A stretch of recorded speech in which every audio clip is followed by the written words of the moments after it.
My name is Clara Vance, and I was 29 years old when my mother canceled my milestone celebration 3 days before the event. Not because of an accident or a genuine emergency, but because my younger sister, Evelyn, had staged another emotional collapse the moment the spotlight shifted to me.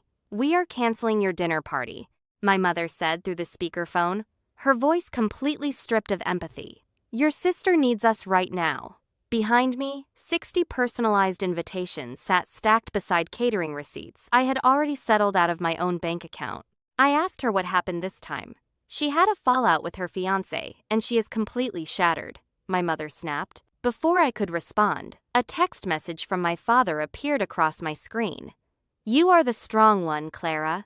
You will understand." That single phrase had been weaponized to erase my graduations, my promotions, and every personal milestone I had ever earned.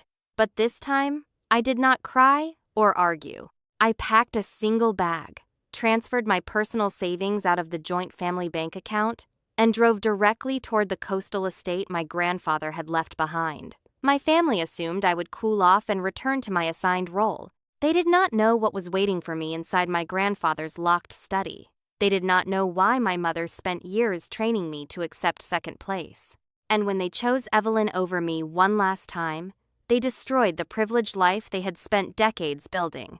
10 years later, a single video recording exposed the full extent of their betrayal. The coastal estate stood hours away from the city at the end of a private road my mother always called useless and impractical. Grandpa Arthur died 9 months before my canceled party, leaving behind what my mother claimed was a crumbling property burdened with unpaid debt. She continuously pressured me to sell it to developers so the proceeds could be split between my parents and Evelyn. Whenever I requested the legal paperwork, my mother claimed the estate lawyer was still resolving minor complications. I believed her because believing your mother is incompetent is far easier than confronting the reality that she is actively stealing from you. When I arrived at the estate, the light was on, and an older man was waiting on the porch. He introduced himself as Arthur's real estate attorney, Richard Vance. "Your grandfather knew you would come here once your mother canceled your milestone," Richard said, handing me a thick folder. Inside was Arthur's actual will. He had not left a debt-ridden cabin.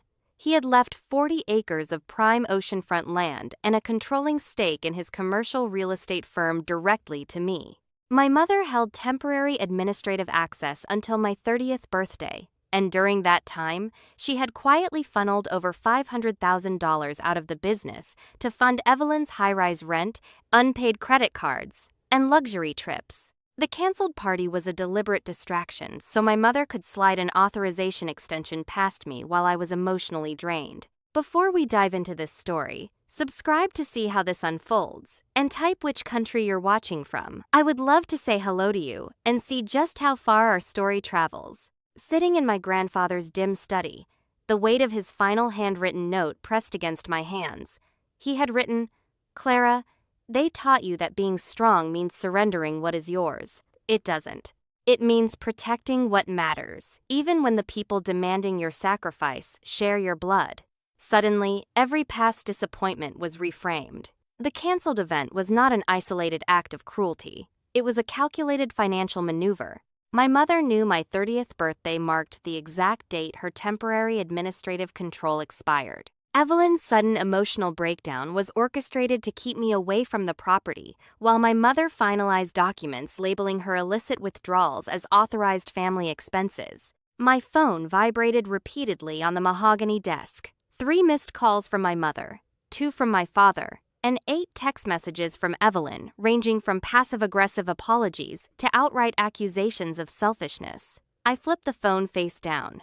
Richard looked at me across the desk and asked whether I wanted this resolved quietly as a family matter or turned into a formal fraud investigation. All my life, my mother solved Evelyn's disasters by passing the consequences to me. She handed over my college fund when Evelyn was expelled from boarding school. She forced me to co-sign leases Evelyn defaulted on. Each time I protested, my mother asked why I wanted my sister to suffer. But looking at the bank statements, I realized the real question was why everyone believed I was born to suffer instead. I instructed Richard to freeze every trust account, notify the financial institutions that my mother's administrative authority had ended, and log every incoming message from my family as evidence. The next morning, I walked through the main house with a notepad instead of nostalgic memories. I cataloged missing heirlooms my mother claimed had been lost, documented overdue invoices, and opened storage crates my grandfather had meticulously organized by year. Inside one crate, I found an envelope marked Times for Clara, when she learns the truth. Inside were ledger sheets and emails going back 15 years. When I was 14, a summer art scholarship I won mysteriously vanished. The ledger revealed my mother used the tuition money to quiet a scandal after Evelyn was caught stealing examination papers. When I was 23, a local firm offered to finance my first design startup, but my mother persuaded them to drop me after Evelyn complained that my success was worsening her depression. In one archived email, my mother wrote to Arthur, "Clara recovers quickly from disappointment. Evelyn cannot. We must invest our resources where the need is greatest." Resources. Not love, not comfort, but liquid assets. My mother had turned her overt favoritism into a cold business model. Have you ever felt like the responsible sibling in your family was punished just for being stable? Tell me in the comments if you've ever been expected to sacrifice your own dreams to keep someone else afloat. Working alongside a forensic accountant hired by Richard, we began piecing together every financial transaction executed over the previous 2 years. The pattern was undeniable. Every time a major contract required my approval or an estate meeting was scheduled, Evelyn suddenly suffered an emergency. A dramatic medical crisis without hospital records, an eviction notice from an apartment my parents secretly owned, or a sudden business failure in a company that existed only on paper. An email recovered from my grandfather's server exposed the entire timeline. 3 days before my canceled celebration, Evelyn sent a message to my mother. "Are you sure she won't notice?" My mother replied, "She will be angry, but she always forgives us. Once she signs the updated management authority, we can replace the funds later." Evelyn wrote back, "What if she asks about Grandpa's corporation?" My mother answered, "She has no idea she owns it." I stared at the screen until the text blurred. Evelyn's crisis was not a helpless plea for comfort. It was a premeditated strategy. They intended to cancel my milestone, exploit my exhaustion, and slide corporate voting transfers in front of me while I was too worn down to read the fine print. A commercial developer had made a massive bid on the oceanfront property. If my mother secured management rights, she planned to sell the land, reimburse the stolen $500,000, hand Evelyn a fortune, and portray herself as a financial savior. My grandfather's protected coastal sanctuary would be bulldozed for high-rise condos. My initial instinct was to scream, to call them immediately, and hurl accusations. But premature exposure is just a warning shot. I wanted them to keep walking down the path they had built, fully convinced I would return, apologize for leaving, and sign whatever papers they handed me. When my mother called again the following afternoon, I answered. I kept my voice soft and weary, letting her believe I was broken. "I just needed some space," I said quietly. "You terrified your sister," my mother scolded. "She thinks you despise her." "I don't despise her," I replied truthfully. "Come home this weekend," my mother demanded. "Your father wants to go over some basic paperwork regarding your grandfather's estate, but it's just routine maintenance." There it was. No inquiry about my emotional well-being, no remorse, just the paperwork. Over the next 3 weeks, while remaining isolated at the estate, I took total control of the company. I fired the compromised portfolio manager, rejected the developer's bid, and partnered with an environmental foundation to build the community art space my grandfather had always envisioned. Evelyn called daily, her tone shifting from fake apologies to demanding anger. "You are ruining Mom's health over a canceled dinner," she yelled. "This isn't about dinner, Evelyn," I said flatly. "Then what is it about?" she demanded. "You tell me," I answered.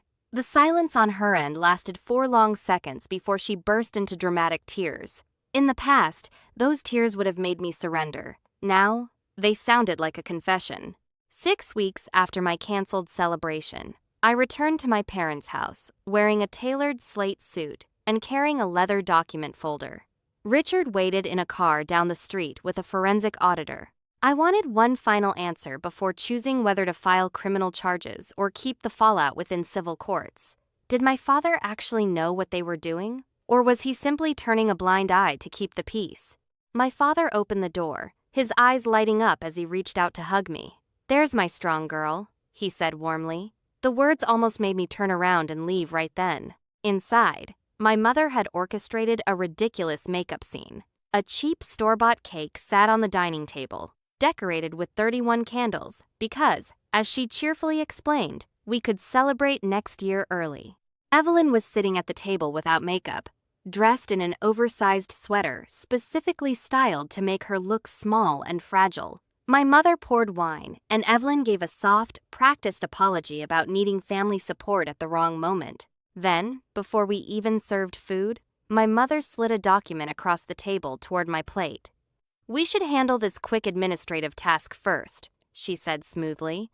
"It just allows me to oversee Arthur's land until everything is settled."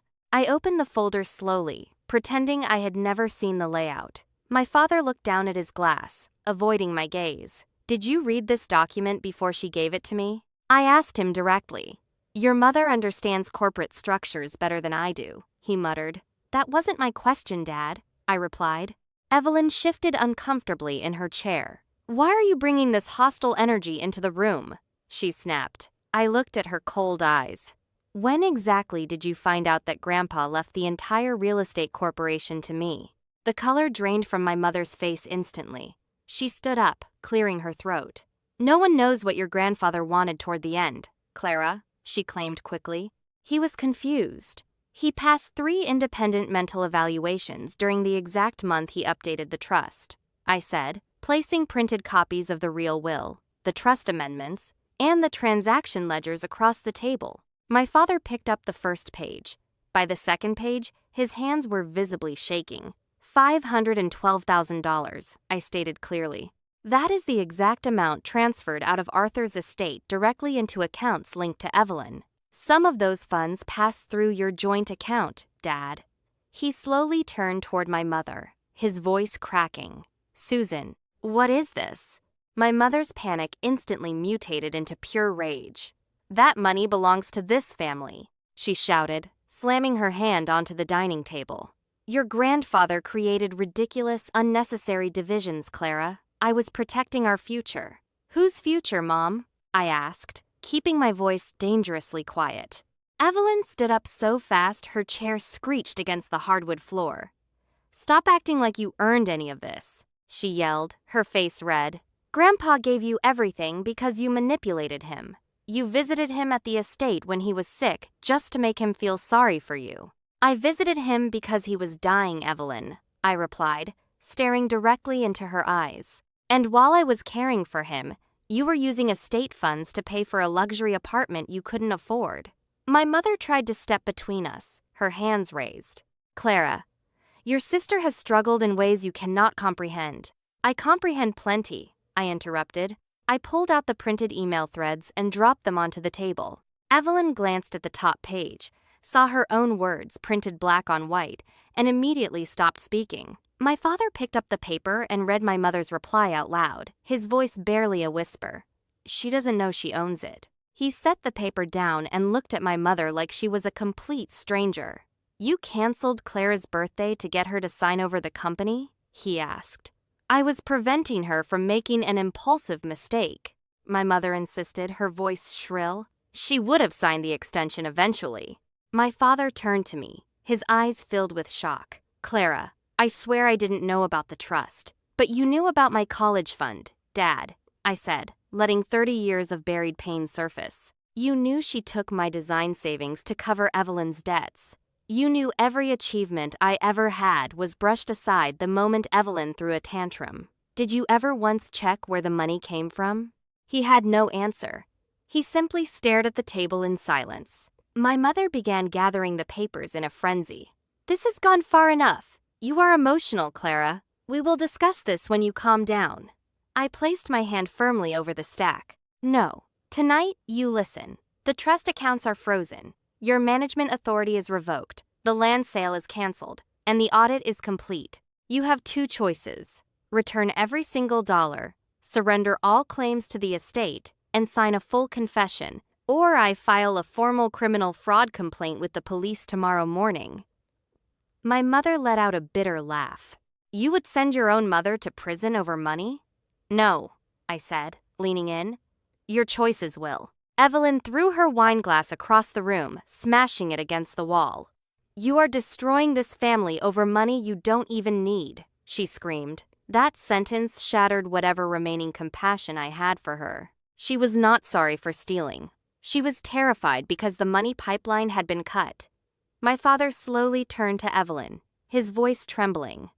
"What did you spend $500,000 on?" The truth unraveled in ugly pieces right there in the dining room. Evelyn had used the stolen funds to finance a penthouse lease, private jet charters, high-end designer wardrobes, and a fake wellness company that had never generated a single dollar in revenue. Her fiancé hadn't broken up with her over an argument. He left her after discovering she had lied about owning my grandfather's firm. Her emotional collapse was real only because her elaborate lie was falling apart. My father walked out of the house without saying another word. My mother ran after him, screaming his name, leaving Evelyn standing beside the overturned dining chair. "You always think you're better than me," Evelyn whispered, tears finally smearing her mascara. I picked up my folder from the table. "No, Evelyn," I said softly. "You were just protected from the reality of your own choices." I left the unsigned management authorization on the table and walked out into the cool night air. That evening, my father called Richard and offered full cooperation, agreeing to surrender every joint bank account record. My mother, however, refused to back down.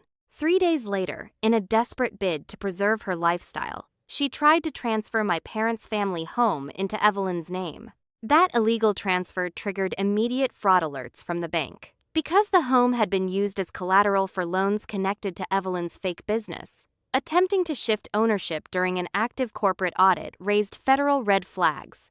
The bank froze all their remaining liquid assets. Creditors began knocking on their door, and the elite social circle my mother had spent decades cultivating began to take notice. Within a month, her polished reputation completely shattered. Richard discovered that my mother had even been using estate money to make high-profile charitable donations in her own name to secure board positions. When the charity boards asked her to step down pending the investigation, she publicly accused me of waging a smear campaign. But I didn't need to say a word. The bank records told the whole story. My father moved out into a small rented apartment and handed over every tax return and archived message he possessed. His sudden cooperation didn't erase 30 years of passive enabling, but it proved he had finally woken up. One rainy afternoon, he drove to the coastal estate alone.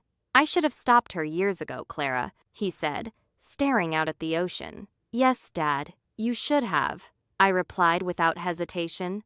"I kept telling myself Evelyn was fragile," he muttered, his head bowed. "You knew helping her meant taking from me," I said. "You thought because I didn't break down, I wasn't bleeding." He flinched, but I offered no comfort. Remorse after you're caught is not the same as character when no one is watching. My father handed me an old phone he had recovered from a locked cabinet in my mother's dressing room.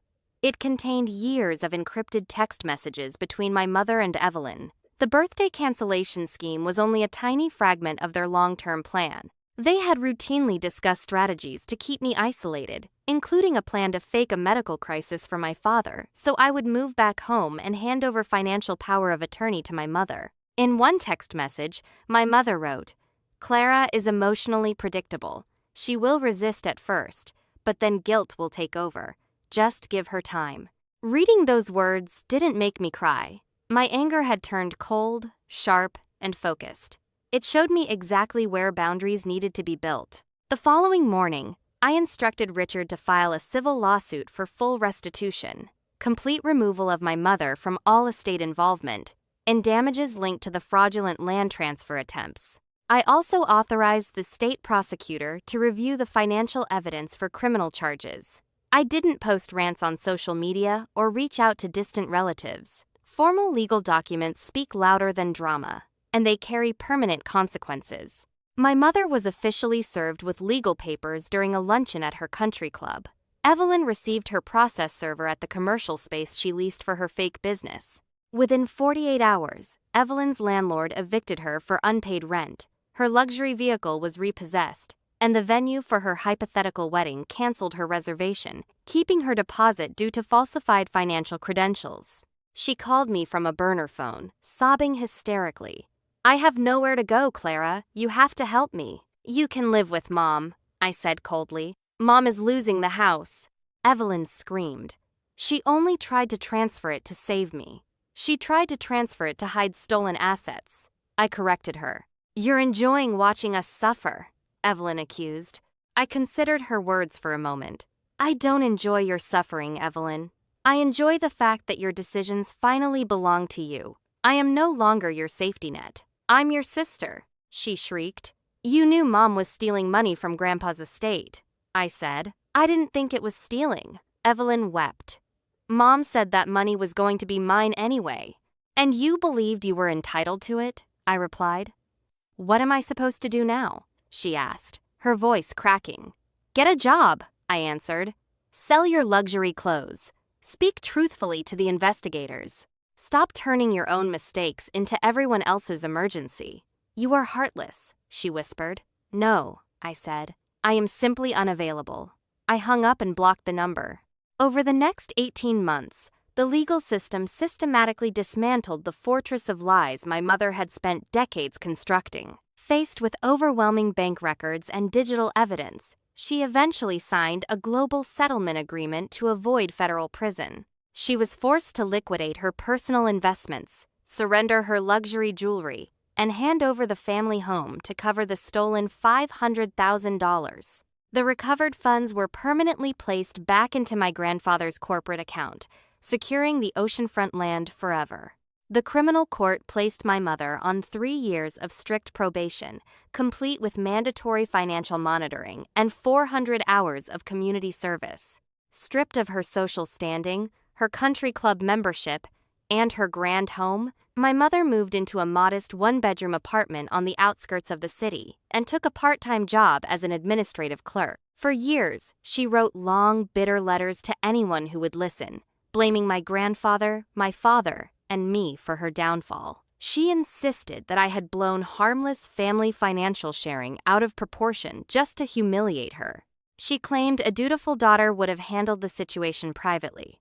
I never responded to a single letter. Silence is the ultimate boundary when dealing with people who view your survival as an insult. My parents' divorce was finalized 6 months later. My father moved to a quiet suburban town, attended weekly therapy, and slowly began rebuilding his life. Our relationship remained polite, but strictly distant. He visited the estate once a year, but he understood that while I no longer hated him, I would never trust him with my future again. Forgiveness can heal your heart, but it does not give toxic people a key back into your life. Evelyn's transformation was far slower and much more painful. After losing my mother's financial backing, she was forced to move into a tiny studio apartment and work as an entry-level receptionist. For the first 2 years, Evelyn told every relative that I was a cold-hearted monster who had stolen her inheritance. But when the court-ordered forensic reports were made public, the extended family finally saw the truth. Evelyn hadn't been denied an inheritance. She had devoured mine before I even turned 30. Humiliated and exposed, she deleted her social media accounts, entered counseling, and slowly began taking accountability. 5 years after my canceled birthday, I received a letter from Evelyn that contained no excuses, no drama, and no demands. "I knew Mom was taking money meant for you," she wrote. "I allowed myself to believe you didn't need it because that made taking it easier. I was envious, and I used being fragile as a weapon. I am deeply sorry." I kept the letter in my desk, but I did not invite her back into my life.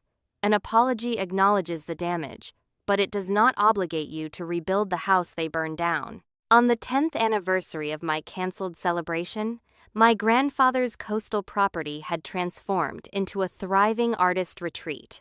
6 modern studio cabins stood along the oceanfront, surrounded by gardens and an exhibition hall where scholars and painters gathered. I was 40 years old, running a successful creative foundation, and finally living a life rooted in peace. On that exact afternoon, Richard arrived at the estate carrying one last sealed folder. Arthur left a final instruction, Richard explained. It was scheduled to be opened today, on your 40th birthday, but only if all 4 family members agreed to sit in the same room to watch a recorded video. For the first time in 10 years, my family sat together in my grandfather's study. My father looked silver-haired and quiet. Evelyn sat near the back, dressed simply, avoiding eye contact. My mother sat near the window, her expression bitter and guarded. No one spoke. Richard opened a laptop and played the video recording. Grandpa Arthur appeared on the screen, wearing his favorite worn wool sweater. If you are watching this, Arthur's voice boomed through the speakers. Clara has reached 40, and enough time has passed for consequences to reveal everyone's true character. He detailed how my mother had weaponized favoritism, how my father had traded integrity for quietness, and how Evelyn had used weakness as control. Then came the final revelation. There was a secondary trust worth $2 million. Arthur revealed on screen. It was set aside to be split equally between Susan, my son-in-law, and Evelyn upon my death, but it contained one condition. If any of them attempted to steal Clara's inheritance, undermine her ownership, or pressure her to surrender control, their share would be permanently revoked and transferred to Clara's foundation. My mother gasped, her face turning pale. She had not just stolen $500,000, her greed had cost her family $2 million more. Arthur looked directly into the camera. Susan, you believed you were protecting Evelyn, but you taught her that love removes consequences. To my son-in-law, silence is still a choice. To Evelyn, your sister's joy was never the cause of your pain. And to Clara, their regret does not purchase your return. Build what we dreamed of, and never apologize for protecting your boundaries. The screen went dark. My mother whispered, "He set us up." But Evelyn turned to her and said quietly, "No, Mom. He gave us a choice, and we chose greed." That night, nearly 200 friends, colleagues, and local residents gathered in the main hall to celebrate my 40th birthday. There were no dramatic breakdowns, no empty promises, and no one demanding that I surrender my joy to keep the peace. I looked out across the ocean water as the crowd began to sing, feeling a deep, unshakable peace. Sometimes, leaving is not an act of abandonment. Sometimes, walking away is the very first step toward building the life you truly deserve. All situations and events depicted are fictional narrative art created for dramatic storytelling and educational entertainment. If this story resonated with you, remember that setting boundaries is never selfish. Thank you for watching, and don't forget to like and subscribe for more stories of truth and triumph.